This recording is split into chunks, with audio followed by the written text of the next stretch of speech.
নর্মদা নদীর পবিত্র তীরে প্রকৃতির কোলে শুরু হয়েছে এক মহাযজ্ঞ। একনিষ্ঠ সাধনা আর অবিচল ভক্তি নিয়ে গণেশ মহারাজ মগ্ন তার তপস্যায়। বসন্ত পঞ্চমীর সেই শুভ লগ্ন থেকে শুরু হয়েছে এই আধ্যাত্মিক যাত্রা। চারিদিকে জ্বলন্ত ধূনির তাপ আর অন্তরে পরমাত্মার দর্শন পাওয়ার তীব্র আকুলতা।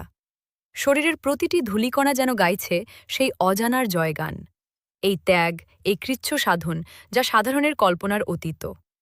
রৌদ্রের প্রখরতা কিংবা প্রকৃতির কঠিন পরীক্ষা কোনো কিছুই টলাতে পারেনি তার এই অখণ্ড সংকল্পকে।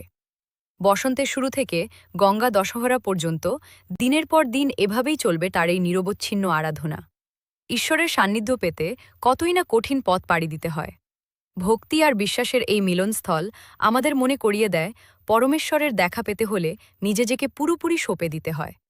গণেশ মহারাজের এই অলৌকিক সাধনা আমাদের হৃদয়ে জাগিয়ে তুলুক এক নতুন আধ্যাত্মিক চেতনা।